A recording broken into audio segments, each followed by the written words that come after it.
It's on here now. The goalkeeper's beaten, and South Africa have done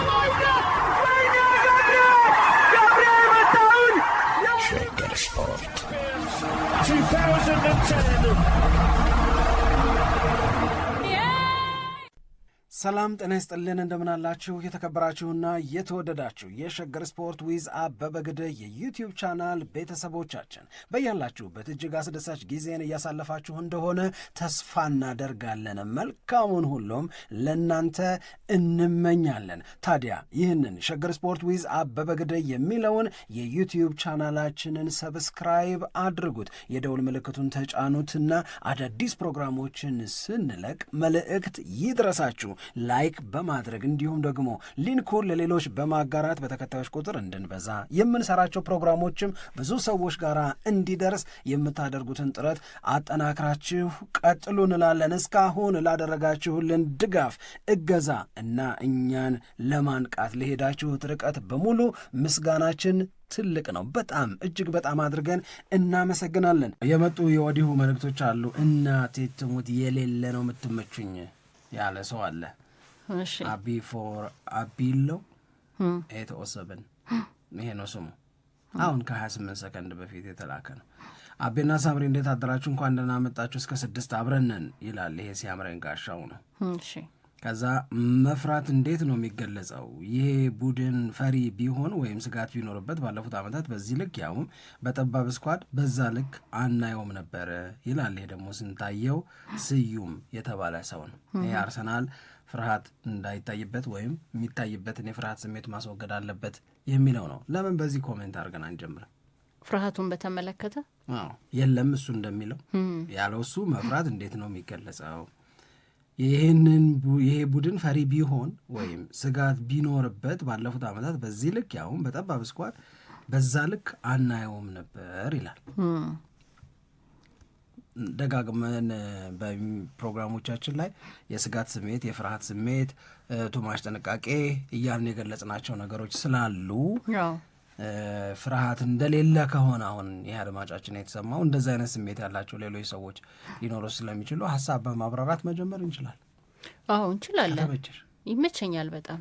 እኔ ይሄኛው ሀሳብ አዲስ አይደለም ሲነሳ የአርሰናልና ስነ ልቦናን በተመለከተ የስነ ልቦና ጥንካሬን በተመለከተ በተደጋጋሚ ይባላል። ግን የቅርቡ የኦሊቪዬ ዢሮ አስተያየት ይመስለኛል የበለጠ ነገሩን እዚህ ድረስ ነው እንዴ ብለን እንድናስበው ያደረገን። ማለት እዛው መልበሻ ቤት ውስጥ ያለ ተጫዋች ይህንን ሲናገር ብዙ አልሰማውም። እኔ ኦሊቪዬ ዢሮ ነው ይህንን የተናገረው። ከደጅ ብዙ አስተያየት ይሰጣል። አርሰናል ጀምረው ይባላል ጨዋታዎችን መሸነፍ ሲጀምር። የሲዝን አጀማመሩንም በተመለከተ በጣም አሪፍ አጀማመር ሲኖረው ማንም ሰው በልበ ሙሉነት በዚሁ አካሄድ ይጨርሰዋል ብሎ አይናገርም። የሆነ ሰዓት ላይ አርሰናል ፍርሃት ይጎበኘዋል። ማሸነፍ የሚችላቸውን ጨዋታዎች ሳያሸንፍ ይቀራል እና በዛ ምክንያት ደግሞ የሚያጣቸው ውጤቶችና የሚከፍለው ዋጋ በጣም ከፍተኛ ነው ተብሎ ይነገራል። አይተነዋል። ይህንንም ደግሞ ኖረንበታል። ግን ቀደም እንዳልኩት ነው እኔ አሁን የተለየ ስሜት እንዲሰማኝ ያደረገው ከዚህ ጋር በተያያዘ የኦሊቪዬ ዢሮ አስተያየት ነው።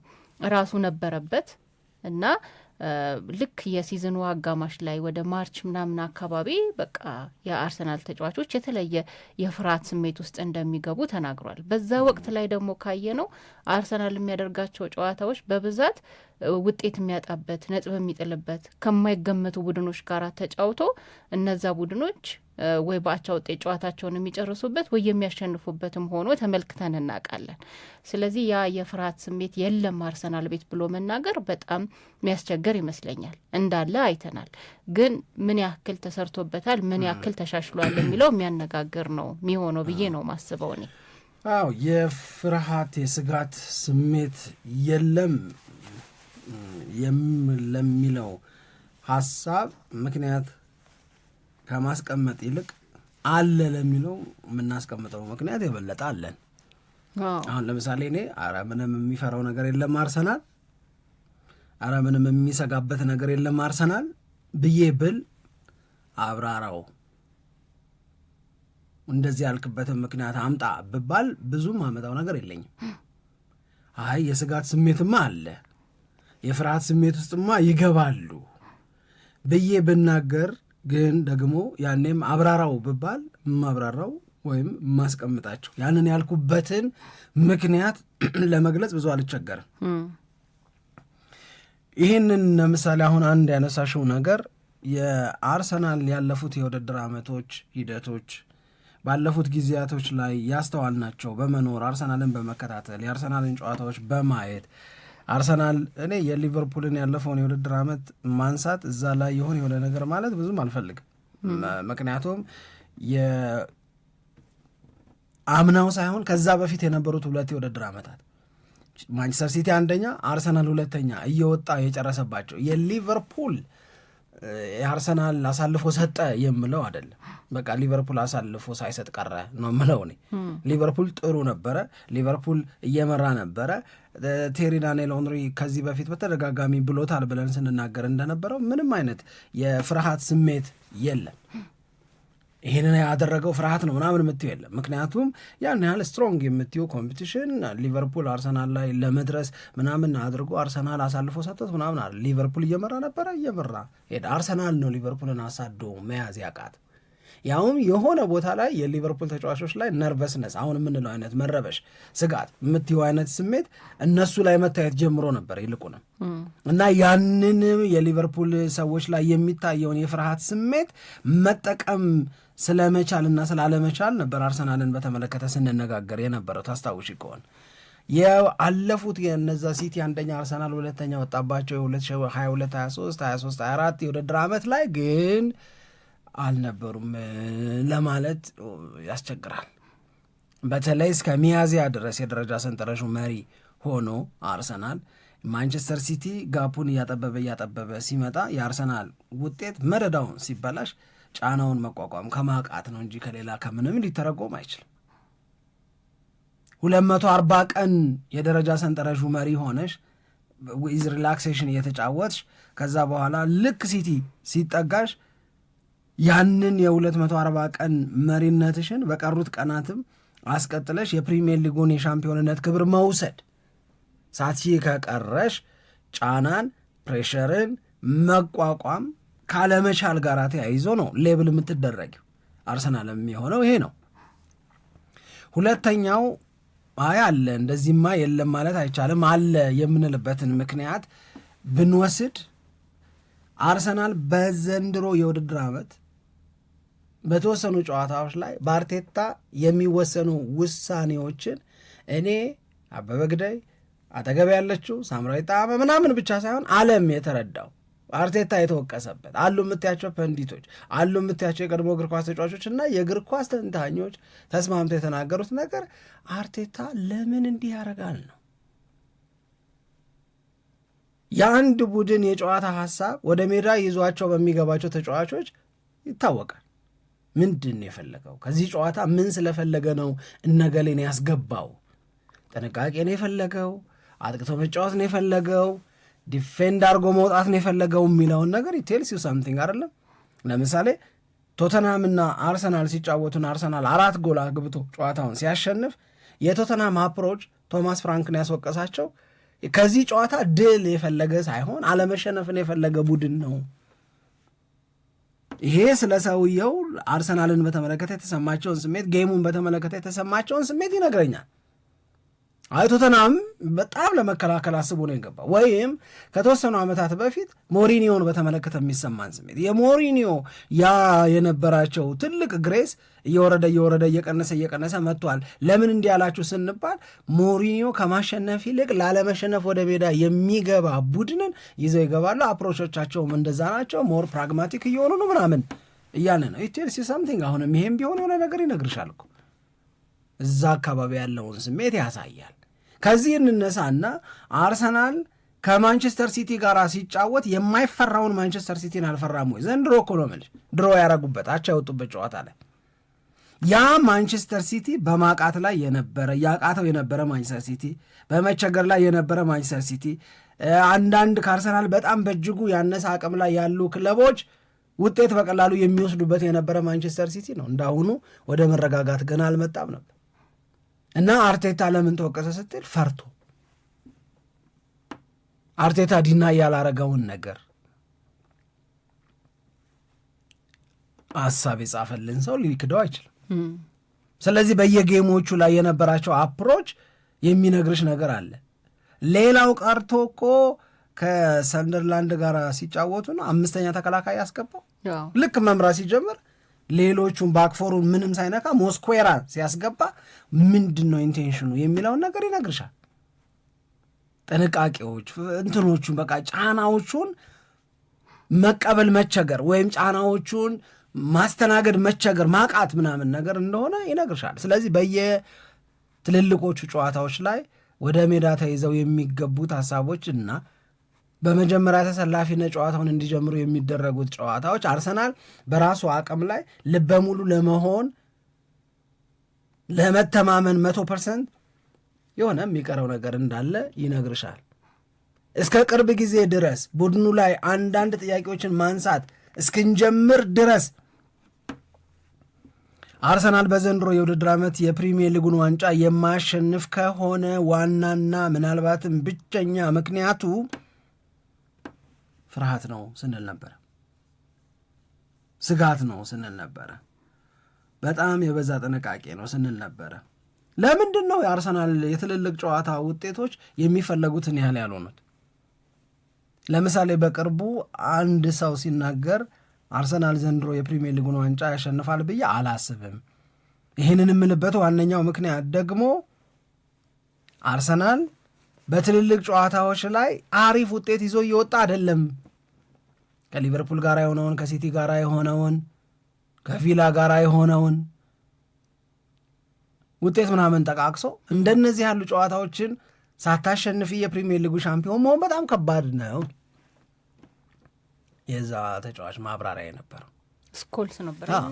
ታዲያ እነዚህ ትልልቅ ጨዋታዎች ላይ አርሰናል ከቼልሲም ጋር ምናምን ለምን እንደዛ ሆነ ስቲ አሁን ወዳልነው ነገር ነው የምንሄደው። ሌላ ምክንያት እንደዚህ ብሎ ለመደምደም የሚያግዝ ወይም ምክንያት አቅርቡ ተብለን ብንጠየቅ ልንጠቅስ የምንችለው ነገር የኦሊቪዬ ዢሩ አስተያየት ነው። ኦሊቪዬ ዢሩ የአርሰናልን የመልበሻ ቤት ኖሮበታል። የውጪ ሰው አስተያየት አይደለም። ፍርሃት አለ ብሎ ሲናገር፣ ጫናን መቋቋም አቅም ደካማ ነው ብሎ ሲናገር ወር ጠቅሶ ነው። በተለይ ጥር፣ የካቲት እና ሰምሃው መጋቢት አካባቢ ብሎ ነው። ማን ይናገር የነበረ ምናምን እንደሚባለው የእሱን ንግግር አሴቲዝ ነው የምትወስጂው። ይሄ ማለት ግን ኦሊቪዬ ዢሩ የአርሰናል ተጫዋች በነበረበት ጊዜ የነበረ የፍርሃት ስሜት የአርሰናል የምንጊዜም ንብረት አይደለም አይደል? ፍርሃት አሁን ስራ ተሰርቶ ተቀይሮ ከሆነ ወይልሴ ግን እንደዛ እንዳንል ደግሞ የሚያደርገን ዘንድሮም በትልልቅ ጨዋታዎች ላይ የበዛ ጥንቃቄ የበዛ ፍርሃት አርሰናልን ዋጋ ሲያስከፍለው አይተናል። በእኔ እምነት በሊቨርፑል መሸነፍ አልነበረበትም። የአርሰናልን የሽንፈት ውጤትን የምቀበለው ወይም አርሰናል በዘንድሮ የውድድር ዓመት ካስመዘገባቸው ውጤቶች ፌር ነው የምለው በቪላ የተሸነፈው ፌር መሸነፉ ከሰንደርላንድ ጋር አቻ የወጣበትን ፌር ነው ለማለት ይቸግረኛል። ሰንደርላንድ ጥሩ ስላልነበር አይደለም። የአርቴታ ልክ ሲመራ ሞስኩዌራን ማስገባት ቡድኑ ምን ላይ እንዲያመዝን ስላደረገው ነው የምለው። ይሄ በሙሉ አቅም ተሞክሮ የተሸነፈበት በቪላ በሙሉ አቅም ነው የተሞከረው። እሱ ወደ ትናንትናው ሙግት እንዳንገባ እንጂ ሙሉ አቅምማ ለመባል ማጋሌሽ መኖር ነበረበት። እንደዛ ሳይሆን ይሄ ሌላ በሙሉ ሀሳብ በሙሉ ፍላጎት በሙሉ ኢነርጂ አርሰናልም ቪላም ያንን አድርገው ቪላ 2-1 በሆነ ውጤት አሸንፏል። መሸነፍ መቼም ቢሆን ደስታ አይሰጥም፣ ግን ቅር የማያሰኝ መሸነፍ ለእኔ ለምን የሚችሉትን በሙሉ አድርገዋል። መበለጥ ቅር አያሰኝም። ባይዘዌ በጣም ቀሽም ካልሆንሽ በስተቀር መበለጥ እግዚአብሔርን ቅር አያሰኝ። መበለጥ የሚያስቆጭ ሽንፈት አይደለም፣ ቢያንስ ከአንቺ ጎድሎ አይደለም። ለምሳሌ እኔ በቪላ ከተሸነፈው ሽንፈትና በሊቨርፑል ከተሸነፈው ሽንፈት ብትይ የሊቨርፑሉ ሽንፈት ከእነዚህም ደግሞ በላይ ከሲቲ ጋር አቻ የወጣው እና አቻ የወጣበት መንገድ ጋርዲዮላ ሲርበደበድ አይተን ራሱ ጋር እና ልሙት ብሎ መግለጫ ሲሰጥ እና በስንት ዘመን አንዴ ይህን ያህል ተከላካይ ባስገባ እና ልሙት እኮ ነው ያለው። ሌላ በአማርኛ ግለጸው በባል እኔ እና ልሙት ይሞታሉ ወይ ታዲያ? ራሱን ፔፕ ጋርዲዮላ በወቅቱ ያለውን የቡድኑን አቅም በደንብ ተረድቷል። አርሰናልም ምን አይነት አቅም ላይ እንዳለ በደንብ ተረድቶ ለዛ የሚሆን ነገር ይዞ መጥቷል። ያንን ሳምሪ ድሮ ወይም አቻ ለሲቲ አሪፍ ለአርሰናል ደግሞ አሻቂ ያንን እንዴት አርቴታ አይገባውም ነው እና ይሄንን ሰውዬ እና ቡድኑን አይፈሩም ልል ነው። ይሄ ልክ ነው። በየጨዋታዎቹ ላይ የታየ ነው። ስፔሻሊ ትልልቅ ጨዋታዎች ላይ ሲሆን ይሄ ነገር በደንብ ታይቷል። ይህንን ከዚህ በፊትም የተነጋገርንበት ነው። ምናልባት በዘንድሮ የውድድር አመት ሌላም የውድድር አመት ላይ ነበር፣ ግን ትንሽ ለየት የሚለው የዘንድሮ የውድድር አመት የአርሰናል የዋንጫ አመት ነው ተብሎ ይገለጻል በተደጋጋሚ መሆንም አለበትም ደግሞ እና ይሄ ለምን መሆን እንዳለበት ትንሽ ማስረዳው ነገር አለ። እሺ በኋላ ነው አንቺ ትጨርሽ። እሺ ግን መሆን አለበት የሚለው ነገር ደግሞ የራሱ የሆነ ጫና ይዞ ይመጣል ወይ? እኔ አንዳንድ ጊዜ እንደዛ አይነት ነገር ይሰማኛል። ልክ አርቴታ ጨዋታዋን መምራት ሲጀምር ተቀያሪ ወንበር ላይ ያሉ ተከላካዮችን ሲያስገባ ወይንም ደግሞ አቻ ከሆነ በኋላ ከማንቸስተር ሲቲ ጋር ያንን ውጤት ለማስጠበቅ ሲጥር የተሻለው ቡድን እሱ ሆኖ ያንን ጫና በተወሰነ መንገድ የምናየው ይመስለኛል። በቃ በፍጹም ውጤት ማጣት የለብንም፣ ይሄኛው የውድድር አመት ከተበላሸ ዋንጫ ካላነሳን የሚበላሹት ነገሮች ብዙ ናቸው፣ በጣም ብዙ ነው የሚለውን ነገርም አብሮ የሚያስብ ይመስለኛል። ያንን ነገር ለመከላከል የራሱን እርምጃ የሚወስድ ይመስለኛል። ምንም ጫና የለውም ይሄ ብሎ ለመናገር የሚያስችል አይደለም። ግን አሁን ፔፕን አንደኛ የምናደንቀው ነገር ከአርሰናል ጋር በነበረው ጨዋታ አቅሙን አውቆ የተጋጣሚውንም አቅም አውቆ ማድረግ ያለበትን ነገር አደረገ ካለን አርቴታም ደግሞ የራሱን አቅም ማወቅ አለበት አይደል? አቅሙን አውቆ ማንቸስተር ሲቲንም እኛ እንደምናየው እሱም ያየዋል፣ እኛ ከምንረዳው በላይ እሱ ይረዳዋል። ወይም ሌሎች ክለቦችን እኛ ከምንረዳቸው በላይ በደንብ ስለሚዘጋጁ ጨዋታቸውንም በደንብ ስለሚያውቁ አሰልጣኝም ስለሆነ ለዛ ጨዋታ ከተዘጋጀ በኋላ በድፍረት ጨዋታዎችን ማድረግ ላይ ግን ትንሽ መጎበዝ ይኖርበታል ብዬ ነው ማስበው። ይህንን የስነ ልቦና ችግር ለማስተካከል በዚህኛው የውድድር አመት ብቻ ሳይሆን ባለፉት የውድድር አመታት አርቴታ ከመጣ በኋላ የተለያዩ ስራዎች ተሰርተው እኔ በደንብ መረጃዎችም ሲወጡ ስንከታተል ነበር። ለምሳሌ አንድ ዊን የምትባል ውሻ አለች፣ ጥቁር ውሻ። ካየህ አዳዲስ ተጫዋቾች ሲፈርሙ ምናምን መጀመሪያ ላይ የመጀመሪያ ወደ አርሰናል ሲመጡ ሶሻል ሚዲያዎቻቸውም ላይ ይለቀቃል። እሷን ሰላም ብለው ምናምን ከእሷ ጋር የሆነ ጊዜ ያሳልፈው ምናምን ነገር ጥቁር ውሻ ናት እና ያኔ ሲነገር እሷ የመጣችበት ዋነኛው ስሟን በቃ ይነግረናል እኮ ዊን ነው፣ በቃ አሸናፊ ወይም ማሸነፍ የሚለውን ትርጉም የሚሰጥ ነው። እንደገና ሌላም የሚወስዳቸው ብዙ የአርሰናል ተጫዋቾች በስነ ልቦና ጠንካራ እንዲሆኑ የሚያደርጋቸው የራሱ የሆኑ አካሄዶች አሉ። እነዛ ምን ያክል ሰርተዋል የሚለው ሌላ ነገር ነው። ምንም አልሰሩም ምን ብሎ ደግሞ መናገርም ደግሞ የሚቻል አይመስለኝም። በዋናነት ግን ይህንን የስነ ልቦና ጥንካሬ ወይንም ደግሞ የአሸናፊነት ሜንታሊቲ በውድድር አመት ውስጥ የበለጠ እየገነቡት ቢሄዱ የተሻለ ይመስለኛል። ለምሳሌ በውድድር አመቱ መጀመሪያ ላይ ብዙ ኤክስኪውዝ አለ። ብትሸነፍም ብታሸንፍም ስለ ተጋጣሚዎቹ የሚነገረው ነገር፣ ስለ ዝግጁነት እንደዚህ የሚነገረው ነገር ሌላ ነው ማለት ብዙ ነገሮች ከግምት ውስጥ ይገባሉ ሜዳ ላይ ስለሚመዘገበው ውጤት ማለት ነው። ግን የውድድር ጊዜው በደንብ እየበሰለ እያደገ በሚሄድበት ጊዜ ቡድኖችም የራሳቸውን ጥንካሬ የበለጠ እያወጡ የአሸናፊነት ፍላጎታቸውንም የበለጠ ጠንካራ እያደረጉ መሄድ ግዴታቸውን ያ ነው የበለጠ ውጤት የሚያመጣው ፔፕ ጋርዲዮላ እንደሚናገረው እና አሁን ማንቸስተር ሲቲ ላይ እያየነው ነው የምንለው እድገት የሚመጣው በዚህ ሂደት ውስጥ ሲታለፍ ነው። አሁን አርሰናል ፕሮግረስ እያደረገ ነው ወይስ ሪግረስ እያደረገ ነው? እሱን ነው አሁን ፕሮግረስ በውድድር አመታት ውስጥ ለዛ ነው የመጀመሪያዎቹ ጊዜያት ኤክስኪውዝ አላቸው ብዬ የተናገርኩት። የመጀመሪያዎቹ ጨዋታዎች በብዙ ምክንያት እኛም እዚህ ሲዝኑ እንደተጀመረ መጥተን ስንናገር ከግምት ውስጥ መግባት ያለባቸው ነገሮች ብለን የምናወራቸው ነጥቦች አሉ እና እነዛ ነገሮች የዛ ጊዜ የነበሩት ነጥቦች በውድድር አመቱ መሀል ላይ አይሰሩም። ይሰራሉ። የእኔ ጥያቄ ምንድን ነው መሰለሽ፣ የመጀመሪያው ነገር አሁንም የአርቴታ ማይንድ ሴት መቀየር አለበት። እሱ ራሱ ካልተቀየረ በስተቀረ ተጫዋቾቹን በስሩ ያሉትን ተጫዋቾች በስነ ልቦና የበለጠ ጠንካራ ሆነው እንዲቀርቡ የማድረግ አቅሙ በጣም አነስተኛ ነው የሚሆነው። ኦፍኮርስ ሌሎች ባለሙያዎች በዛ ረገድ ሊያግዟቸው ይችለው ይሆናል፣ ግን በአርቴታ ሀሳብ ላይ የማይንጸባረቅ ከሆነ ልጆቹን ጠንካራ ለማድረግ የሚሰራው ስራ ያን ያህል ውጤት እንዳላመጣ ለመረዳት አያቅትም። ማንቸስተር ሲቲ ጉልቤ ነው ለፕሪሚየር ሊጉ፣ ይሄ ቦልድ ፋክት ነው፣ ምንም ልታረጊው አትችም። ነገር ግን ያ ጉልቤ አሁን ሰምሃው አቅም ያጣ ጉልቤ ነው። የሀፍቱ ነው ዚስ ይህንን ማወቅ አለበት አርቴታ ነው ምለው። እንደ ልቡ ያረግሽ የነበረ የሰፈር ጉልቤ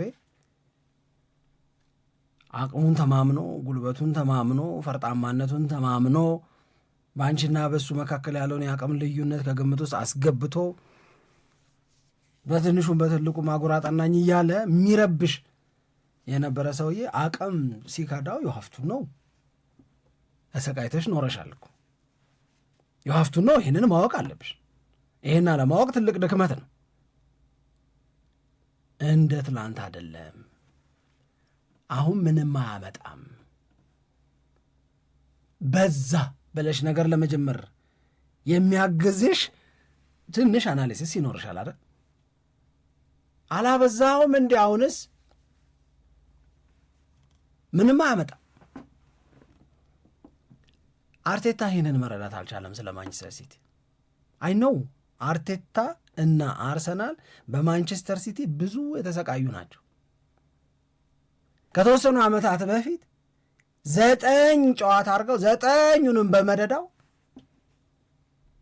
ማንቸስተር ሲቲ እያሸነፈ አርሰናል ድል እየራቀው ቆይተዋል። ጉልቤ ነው፣ ምንም ጥያቄ የለው። በደንብ ቀጥቅጧቸዋል፣ ምንም ጥያቄ የለውም። ይሄ እኮ እውነት ነው። ግን አርሰናል እየፈረጠመ ሲመጣ ሲቲ ደግሞ ሰምሃው የተወሰነ ዲክላይን ላይ መሆን ሲጀምር ግን የነገሮችን መቀየር የነገሮችን መልክ መቀየር አንደርስታንድ ያደረግነው እኛ እንዴት ነበረ ብለሽ ብትጠይቅኝ ኦፍኮርስ አንደርስታንድ አድርገናል። አንደርስታንድ ያደረግነው የአርሰናልና የማንቸስተር ሲቲ ጨዋታ ውጤቱ ወደ አርሰናል ፌቨር መቀየር ሲጀምር 1 2 ማንቸስተር ሲቲ በአሰልጣኙም በተጫዋቾቹም መነጫነጭ ሲጀምር እንደዚህ ያልተነጋገርንም አይነት መግለጫ መሰጠት ሲጀምር የኃይል ሚዛን እየተለወጠ ነው። አርሰናል እየደረሰ ነው ለአቅመ ፍልሚያ። ማንቸስተር ሲቲ ደግሞ በተወሰነ ደረጃ ጉልበት እየከዳው ነው። ከዛ በኋላ ኢወዝኖት ኢዚ ጌም ለማንቸስተር ሲቲ። ቅድም እንዳልኩሽ ወደ 9-10 ጨዋታዎችን መደዳውን በደንብ አድርጎ ካጉላላው በኋላ አርሰናል ራሱን እያሳደገ እያበቃ መጣ እና በቃ አለው። አላበዛውም ወይ አለው ማንቸስተር ሲቲ። ከዛ ታፍ ጌም ለማንቸስተር ሲቲ ሊቨርፑልን መግጠም ብቻ አይደለም አርሰናልን መግጠም። አላሸነፈውም ማንቸስተር ሲቲ ከዛ በኋላ አርሰናልን እስኪባል ድረስ እያንዳንዱ ጌም ላይ ሮድሪ ይነጫነጫል፣ ሩበን ዲያዝ ይነጫነጫል፣ ጋርዲዮላ ይነጫነጫል፣ ጸረ እግር ኳስ ነው ዳርክ አርት ነው ምናምን ይላል። ምንም የምታመጡት ነገር የለም። ኢትስ አላውድ and we can't play in a way we want። በፈለግነው መንገድ እንጫወታለን። ለአንተ ተመችቼ መጥቼ የእርድ በግ ሆኜ የምቀርብበት ምንም ምክንያት የለም። ዛት ስትሮንግ ነገር ነው አይደል? ዘንድሮ ይህንን ነገር በደንብ መረዳት ነበረበት አርቴታ ነው። ይሄ በቃ ይሄ this is a time to attack ማንቸስተር ሲቲን ለመቀጥቀጥ ማንቸስተር ሲቲን ይሄ ወቅቱ ነው የሚለውን ፖይንት ሚስ ማድረግ አልነበረበትም። ዛስ ዋይ እኔ ብሌም የማደርገው ሰውየውን ለዛ ነው። ያኔም አሁንም የማልቀይረው ሀሳቤ እሱን ማወቅ አለብሽ። መቼ ነው ማጥቃት ያለብኝ? ዘንድሮ አይቀመሱም ብዬ መቼ ነው መከላከል ያለብኝ? you have to know all this። አለበለዚያ በጣም ከባድ ነው። ሆሊ ሳምሪ አንድ ነገር ልንገርሽ፣ የእንግሊዝ ፕሪሚየር ሊግን ዋንጫ ለማሸነፍ ከፍተኛ ፍላጎት ያለው ከፍተኛ ጫና ውስጥም ያለ አንድ አሰልጣኝ ምን እንደሚያደርግ ልንገርሽ። አርቴታ የሚያደርገውን ያደርጋል። ያስወቅስም ነበረ ውጤቱ መጥፎ ባይሆን እኮ ሳይሰራልሽ ሲቀር ግን ችካትይም ልጆቼ ይሄኛው መንገድ የማስጠበቅ ውጤት የነበረኝን ውጤት ለማስጠበቅ የነበረኝን ፍላጎት አሳካው በቃ ልጆች አይችሉም። ዩናይትድ ላይ ሞከርሽ፣ ዶሚኔት ተደረግሽ፣ ኦኬ። ሊቨርፑል ላይ ሞከርሽ፣ ተሸነፍሽ፣ ኦኬ። ማንቸስተር ሲቲ ላይ ልታሸንፍ የሚገባሽን ጨዋታ አቻ ወጣሽ፣ እነሱ ሰለብሬት አደረጉ፣ አንቺ አንገት ደፋሽ። ሳሙኤል በቃ ኖ ይሄኛው መንገድ አያስኬድም ለአንቺ የማይሆነውን ሜቶዶሎጂ እንጂ ሲሪየስሊ ታይትል ኮንቴንደርስ የምንላቸው ክለቦች የአርቴታን አፕሮች እኮ ሊያደርጉ ይችላሉ፣ ግን የሚቀጥሉበት የሚገፉበት በዛ ሀሳብ አስሎንጋስ እስከረዳቸው ድረስ ነው። ወደኋላ እየጎተተሽ አትቀጥይበትም። ኤክስፖዝ እያደረገሽ ጫና ውስጥ እየከተተሽ ውጤት ከመያዝ ይልቅ ውጤት እያስበተነሽ እየተንቦቀቦቅሽ አትቀጥይ ነው። በቃ ሌሚ ፌሲት ነው ማለት ያለብሽ። ደግሞ ፌስ ለማድረግ የራስንም አቅም ከመረዳት አለበት ነው የምለው እና ልክ ነው። አርቴታ ላይ ዋንጫውን የግድ ማምጣት አለብህ ጫና አለ፣ ልክ ነው። ግን ዋንጫውን ለማምጣት ያለበትን ጫና ዋንጫውን ለማምጣት የማይረዳን ሀሳብ ኤጌን ተግባራዊ እያደረግሽ ልትጓዣ አትችይም ነው። ሁለተኛ ነጥብ ጋርዲዮላ እንደሚለው የእንግሊዝ ፕሪሚየር ሊግን ዋንጫ ለማሸነፍ የውድድር ዓመቱን ከጀመርሽበት ጊዜ አንስቶ ጌም 1 ማለት ነው እስከ ጌም 16 ድረስ ብዙ ነው አይደለም? 16 ተጫውተዋል። ግን ከጌም 1 ይልቅ ጌም 2 ከዛ ጌም 3 ከ3 ይልቅ 4 ከ4 ይልቅ 5 እያደግሽ ነው የምትሄጂው። ፕሮግረስ ነው የሚታየው፣ እድገት መሻሻል ነው የሚታየው ወይስ ፕሮግረስ ማለት ማደግ ነው? ፕሮግረስ ማለት መሻሻል ነው፣ ከነበረሽ አቅም ይልቅ መጨመር ነው ነው ወይስ ሪግሬስ ነው የምታደርገው? ሪግሬስ ማለት ደግሞ እንደ ግመል ሽንት ወደ ኋላ ማለት። አሁን ማንቸስተር ሲቲን ግለጭው። የውድድር ዓመቱ እንደተጀመረ አካባቢ የነበረው ማንቸስተር ሲቲ እና አሁን በቀደም ክሪስታል ፓላስን ሲያሸንፍ እንዳየነው ማንቸስተር ሲቲ መካከል ማንቸስተር ሲቲ ፕሮግረስ እያደረገ ነው፣ ግን ስቲል አስፈሪ አይደለም። ለኔ በጣም ብዙ እንከኖች በቀላሉ የምታወጭበት ማንቸስተር ሲቲ ነው። ግን 4ኛው ሳምንት ላይ ከነበረው ይልቅ 15ኛው ላይ የነበረው 5ኛው ላይ የነበረው ይልቅ 14ኛው ላይ የነበረው ማንቸስተር ሲቲ ግን እድገት አለው። ሞር ባቹር እያደረገ ሞር የተጫዋቾቹ ማቀም አሁን ለምሳሌ ፎደንን ውሰጂው እየጨመረ ነው የሚሄደው።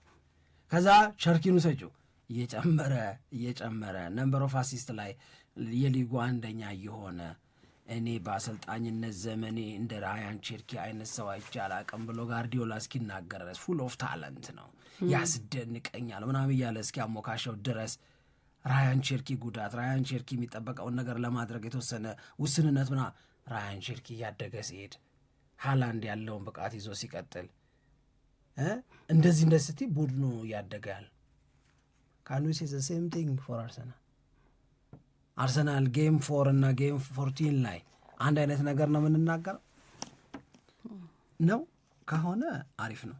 የአርሰናል እኔ የምለው ከቸልሲ ጨዋታ በኋላ የራሱ የሆነ ኤክስፕሌን የምናረጋቸው ነገሮች አሉ።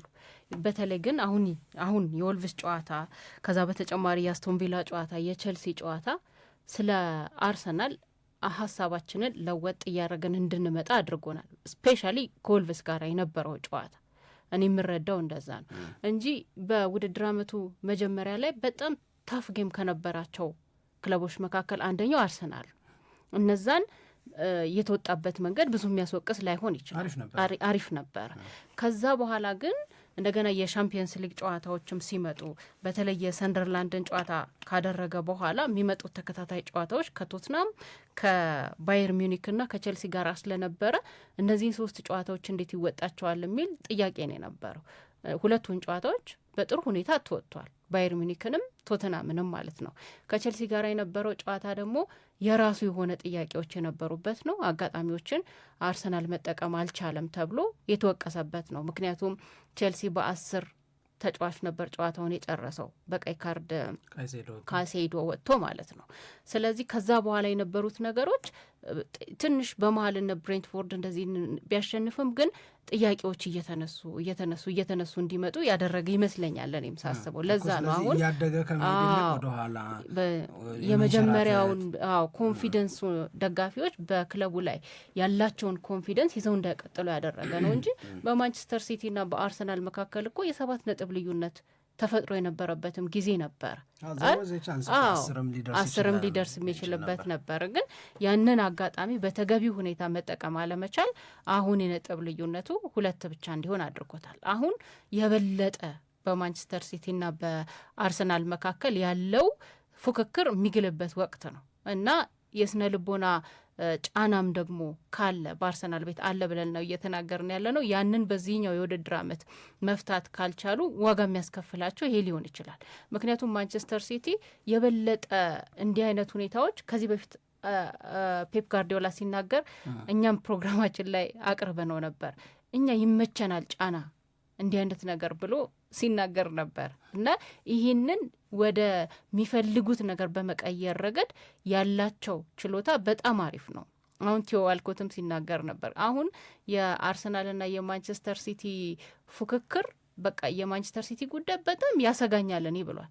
አስቶን ቪላ የዋንጫ ተፎካካሪ ነው። አዎ እንደ ዋንጫ ተፎካካሪ ልንጠራው እንችላለን። ግን የማንቸስተር ሲቲን ያክል አርሰናል ላይ አሁን ጫና የሚያሳድር ትልቅ ችግር የሚፈጥር ቡድን ግን የለም ብሎ ሲናገር ነበር እና ይሄ በትክክል ማንቸስተር ሲቲ እንዲህ አይነት ጫናዎችን በማሸነፍ ረገድ ያለውን ጥንካሬ ስለምናውቅ፣ አርሰናል ደግሞ በእንደዚህ አይነት ጫናዎች የመሸነፍ ስህተቱን ወይንም ደግሞ ስስነቱን ስለምናውቅ አሁን ደካማና ጠንካራ ጎኖቻቸው እየተገናኙ የመጣበት ወቅት ላይ እንድንደርስ ሆነናል ማለት ነው። ከዚህ በኋላ የሚፈጠሩት ነገሮች የበለጠ አርሰናልን ጫና ውስጥ ሊከቱ የሚችሉ ሊሆኑ ይችላሉ። በአንድ ጨዋታ መሸነፍ ወይም አቻ መውጣት። ማንቸስተር ሲቲ ደግሞ ትናንትና ምሽትም እንዳየ ነው በእያንዳንዱ ጨዋታዎች ላይ የራሱን የሆነ እድገት በማሳየት ረገድ የሚጫወተው ሚና ከፍ እያለ ስለመጣ አስቸጋሪው ጊዜ አሁን ለአርሰናል ተጫዋቾች የመጣው አሁን ነው ብዬ ነው ማስበው እና ይህንን ግን ምንድነው መሰለሽ ሳምሪ እና ይህንን ለማሸነፍ ቀጣይ ጨዋታዎች ላይ ምን ነገር ይዞ ሊመጣ ይችላል አርቴታም ሆነ የአርሰናል ተጫዋቾች የሚለውን በደንብ በጉጉት የምንጠብቅበት ነው። አሁን ከኤቨርተን ጋር ጨዋታ ይደረጋል። እኔ ለወልቭሱ ጨዋታ መልስ መስጠት የሚችሉበትን ነገር ካደረጉ የበለጠ ስነ ልቦናቸው ከፍ እያለ የአእምሮ ጥንካሬያቸው ነው የሚጠቅመው ነው። እንዴት በቃ ይርሱት እኮ የወልቭስን ጨዋታ ይርሱትና በልበ ሙሉነት ኢቨን ከቻሉ የበለጠ የሚረዳቸው ሲቲንም ቢረሱት እኮ መልስ መስጠት እኮ የሚባለው የተሻለ አእምሮ ጥንካሬን እኛ እኮ እንደዛ አይደለንም በዛ ወቅት ብቻ ነው እንደዚህ ተዳክመን ያያችሁን የሚለውን። አሁን እኮ ችግሩ ምንድን ነው መሰለሽ፣ አሁን አንቺ የምታወሪያቸውን ነገሮች በሙሉ አንቺ ብታያቸው ችግር የለም። እንዳንቺ አርቴታ ያሰበ ግን የአርሰናል ሞቱ እንዴት አንቺ አሁን ያልሻቸው ነገሮች አሉ አይደል? ለምሳሌ ከቼልሲ ጨዋታ፣ ወልቭስ ጨዋታ፣ ቪላ ጨዋታ ምናምን ብለሽ ወደ ኋላ ሄደሽ ለእያንዳንዳቸው ጨዋታዎች የየራሱ የሆነ ምክንያት አለው። እንደዚህ የሆነበት እንደዚህ ለመሆኑ ሊቀመጡ የሚችሉ ምክንያቶች አሉ ነው የምትይው። ያንቺ እንደዛ ማሰብ የኔ እንደዛ ማሰብ ችግር የለውም። አርቴታ እንደዚህ ካሰበ ግን ለአርሰናል ሞቱ ነው። እሱማ ለሽንፈቱ ኤክስኪውዝ እየሰጠ ይቀጥል ማለት አይደለም። እኔ እኮ አንቺ እኮ እንደዛ አላልሽም። እንደዚህ ማሰብ ግን ከሆነ የአርቴታም ስራው ነው። አይ ለነገሩ ከቼልሲ ጋር እንኳን እንዲህ ስለሆነን ነው። አይ ነው ለነገሩ ከወልቭስ ጋር እንኳን እንዲህ ስለሆነን ነው። ነው ለነገሩ ከቪላ ጋር እንኳን ያው እንደምታውቁት እያለ ከሆነ የሚያስበው ዛዛ ኤንድ በቃ አልቋል። ለእኔ ገብቶሻል አይደል? አንቺ ስትዩ ግን እኔ ስለው ግን ልክ ነው። ምክንያቱም እኛ እንደዚህ በማሰባችን አርሰናል ላይ የሚያደር ምንም ተጽዕኖ የለም። ፕራክቲካሊ የምናሳድረው ምንም ነገር የለም። ኢቨን እኛም እዚህ ሀገር ሆነን ሰዎቹም እዛው ሀገራቸው ሆነው የስካይ ስፖርትሶቹም ምናምን ሁሉ ቢቢሲውም የኤስፒኤንም ዘታይምስም ላይ ምናምን ማንም ይጽፈው ምንም ችግር የለው። አርቴታ እንደዛ ማሰብ ግን የለበትም። ምክንያቱም የእንግሊዝ ፕሪሚየር ሊግን ዋንጫ ለማሸነፍ በሚደረግ ፉክክር ሰበብ ቦታ የለውም። ሁልጊዜ አሰልጣኞችም ስለ ኔክስት ጌም ነው የሚናገሩት። በቃ አለቀ፣ ይሄ አልፏል። አሁንም ሰበብ ምንም ምክንያት የለውም። ልክ ነው። በቃ አሁን እኮ የምንናገረው ነገር ልክ እኮ ነው። ለምሳሌ የፈረንጆቹ 2025 ሊያልቅ ነው አይደል? በፈረንጆቹ 2025 አርሰናል በጉዳት ምክንያት ተጫዋቾች እየተጎዱበት እነዛን ተጫዋቾች ለመቀየር በመገደድ አንደኛ ነው በፕሪሚየር ሊጉ። በቃ የአርሰናልን ያህል የለም። እውነት ነው ሲወጡ ነበር። በቃ ይኸው 20 ነው። እኔ ቁጥሩን ነግርሻል። 20 ቅያሪ ምን ያስገደደው ጉዳት ያስገደደው 20 ቅያሪ አድርጓል አርሰናል። እሺ ይሄ ልክ ነው እና ምን ይጠበስ? አምጣ ዋንጫውን እንደዚህ ሆኖ አምጣ። በቃ ምንም በዚህ ምክንያት ኮምፕሮማይዝ የሚደረግልሽ ምንም ነገር የለም። ግን የሆነ ከለላ ስትፈልጊ ያለ አይደለ እንዲሆን ነው በዚህ ምክንያት ነው እንዲሆን ነው በዚህ ምክንያት ነው። ለደጋፊ ይሰራል፣ ለሚዲያ ሰው ሊሰራ ይችላል። ለአርቴታ እና ለአርሰናል ተጫዋቾች ግን አይሰራም። ሲዝኑን ሲጀምሩ ዌል ኢኩፕድ ሆነው ነው ሙሉ በሙሉ ታጥቀው፣ እንደውም እንደ አርሰናል የታጠቀ የለም ተብሎ ነው። አሁን እነዚህ ካዥዋሊቲስ ወይም ጉዳቶች ኢንጁሪስ ምንም አይጎዱም ወይ ብትይ ይጎዳሉ። አዎ ክፍተት ያመጣ። አዎ ስለዚህ ምንድን ነው ያለህ አማራጭ? ባሉህ ልጆች እንዴት ሙሉ ሆነ ትቀርባለን? ወይም ደግሞ ሁለተኝነትን ለአራተኛ ጊዜ መቀበል ነው እንጂ ምንም የሚደረግ ነገር የለም። ይሄንን ኤክስኪውዝ አርቴታ በፍጹም ሊቀበለው በፍጹም አእምሮ ውስጥ ሊያስገባው አይችልምም፣ አይገባምም፣ አይጠቅምምም። ምንም የሚቀየር ነገር ስለሌለ ነው። አሁን እኔ የማወራው እውነት ነው። አሁን ነገርኩሽ ከነ ቁጥሩ የአርሰናልን ያህል የተጎዳበት የለም። ከአርሰናል ቀጥሎ ብዙ የተጎዳበት ተጫዋች 14 ተጫዋቾችን በጉዳት ምክንያት ለመቀየር የተገደደ ሌላ ክለብ ነው። በአርሰናል 20 እና በዚህኛው 14 መካከል ሰፊ ልዩነት አለ። ልክ ነው ይሄ ሁሉ ግን ጀስት ስቴይ አስ ኮንፊደንት። በቃ እንደዛ ሆነሽ ነው መቀጠል ያለብሽ። እውነቴን ነው የምናገር። እኔም እንደዛ የምጨምረው የመጨረሻ ለእኔ በዚህ ጉዳይ ላይ የምጨምረው የመጨረሻ ነጥብ ይኸው ሳምሪ፣ እኔ ልሙት ነው የምልሽ፣ እግዚአብሔር ምስክሬ ነው። በጣም በጣም በእርግጠኝነት የምነግርሽ አብዛኛው ቲም ልፍስፍስ ነው። ይሄ ወይ ዘንድሮ ምናምን ብለን ነበር አለ። ዘንድሮ ቼልሲ የገዛውን፣ ሊቨርፑል ያስፈረማቸውን፣ ማንቸስተር ሲቲ ወደ ቡድን የቀላቀላቸውን፣ አርሰናል የገዛውን ዘንድሮ ጦርነት ነዋል። ዘንድሮ ቀላል አይሆንም ምናምን አለ። ትዝ ይልሻል የዝውውር ገበያው እኮ ሌላ ሊግ በይው እኮ ሌላ ሲዝን በይው እንዴት ባለ መንገድ ነው የሚዘጋጁት ክለቦቹ ምናምን ብለን ግን ገና የውድድር ዓመቱ ከመጀመሩ በፊት ወይም እንደተጀመረ ገበያው ያኔ ገና ስላልተዘጋ እውነት እንደዚህ ተሰምቶ ነበር። እንደተሰማን አገኘ ነው። ከዛ በኋላ ሊቨርፑልን ኢቭን የዓለም ሻምፒዮንን ቼልሲ ኢቭን ማንቸስተር ሲቲ ነው ወይ ዘንድሮ ከባድ አይደለም። ከባድ ከሆነም ቀሽም ስለሆንሽ አውትሻይን ለማድረግ ያለሽን አቅም በሙሉ አሟጣሽ መጠቀም ነው እንጂ አብዛኛው ክለብ አሁን ራሱ አርሰናልም ወደ ተለመደ ጉብዝና እየተመለሰ ነው። በተለመደ ጉብዝና ላይ ባሉ ክለቦች መካከል ነው ዋንጫ ፉክክሩ ያለው። 2019 ላይ የነበረው የቼልሲን ማን ነው የሊቨርፑልንና የሲቲን ፉክክር ዘንድሮ ማንም ኤክስፔክት አደረገ። ያ ማለት ያኛው 100 ይሄኛው 97 ነጥብ ነው ወይም 98 ነጥብ አግኝቶ ዋንጫ የጨረሰ ሊጉን ሁለተኛ ሊቨርፑል አንድ ጨዋታ ብቻ ተሸንፎ ሊቨርፑል በሙሉ የውድድር ዓመት ሻምፒዮን ሳይሆን የቀረበት ማለት ነው 2019 ማለት። እንደዛ አይነት ምን አይነት ማንቸስተር ሲቲ ነው ምን አይነት ሊቨርፑል ነው የምናየው የሚያስብል አይደለም። ማርያምን አይደለም በጭራሽ አይደለም። ሲቲ እመኝኛ አሁንም ሱነር ኦር ሌተር ነጥብ ይጥላል ወይ ይሸነፋል ወይ የሆነ ነገር ይሆናል።